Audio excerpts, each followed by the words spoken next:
سر میں لیزر کروا کے تھک گئی ہوں، لیکن لیزر سے بال ابھی ریموو نہیں ہو رہے. ایکچولی فرسٹلی تو آپ کبھی ہمارے سینٹر نہیں آئیں، میں نے کبھی آپ کو ایگزامن نہیں کیا، صرف Q&A بیس کے اوپر میں آپ کو رپلائی کر رہا ہوں. فرسٹ آف آل تو کون سی لیزر ہے جو آپ نے کروائی تھی؟ IPL تھی، DPL تھی، ڈائیوڈ تھی، پھر ڈائیوڈ تھی تو کون سی ویو لینتھ تھی، اس کے علاوہ لانگ پلس تھی.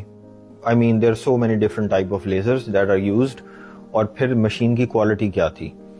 یا میں وہ اکثر کہتا ہوتا ہوں کہ مشین کی کوالٹی زیادہ ڈیپینڈ کرتی ہے، اور مشینز جو ہیں وہ بہت مہنگی ہوتی ہیں.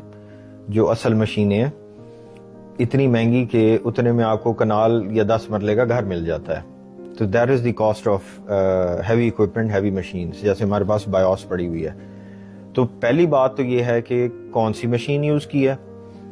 سیکنڈ جو امپورٹنٹ چیز ہے نا، ہوتا کیا ہے کہ خواتین کو چل رہا ہوتا ہے ہارمونل ایشو، کوئی نہ کوئی PCOS چل رہا ہوگا، کوئی اور مسئلہ چل رہا ہوگا، یا وہ اسٹیرائڈ فارمولیشن لگا رہی ہوتی ہیں گورے ہونے کے لیے، نائٹ کریمیں لگا رہی ہوتی ہیں، اس کی وجہ سے بھی زیادہ بال گروتھ ہونا شروع ہو جاتا ہے. تو اگر اس طرح کے سارے مسئلے مسائل چل رہے ہیں تو آپ جتنی مرضی لیزر کروا لیں وہ مسئلہ آپ کا حل ہونا ہی نہیں ہے، کیونکہ جو انڈر لائن کاز ہے جس کی وجہ سے وہ بال زیادہ ہو رہے ہیں اس کو تو آپ نے ختم نہیں کیا. تو ہم لوگ کیا کرتے ہیں، پہلے ہم لوگ لیزر کرنے سے پہلے آئیڈینٹیفائی کرتے ہیں، خواتین کو بتاتے ہیں ہارمونل ایشو ہے، ٹھیک کریں، کریمیں لگا رہی ہیں بند کریں، اسٹیرائڈ یوز ہو رہا ہے بند کریں، اور پھر اس کے بعد لیزر سیشن ہم سٹارٹ کرتے ہیں. تو یہ چیز کرنا لازمی ہے. اور ایک اور امپورٹنٹ چیز میں یہ بتاؤں کہ ایک چیز ہوتی ہے پیراڈاکسیکل ہیئر گروتھ.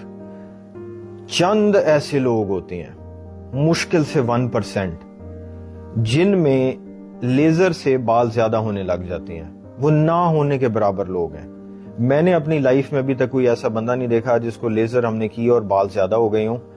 تو 1% میں سے اگر آپ ہیں کہ لیزر سے ہیئر گروتھ الٹا زیادہ ہو گئی ہے تو پھر چلیں وہ پرابلمٹک کیس ہے، لیکن ایسے کیسز نہ ہونے کے برابر ہوتے ہیں. میں نے کوئی کیس نہیں دیکھا لیزر ہیئر ریموول کا کہ جس کو پازیٹیو ریزلٹ نہ ملا ہو اور جو خوش ہو کے یہاں سے نہ گیا ہو. May that be facial hair, may that be body hair, underarms, bikini areas, all the places.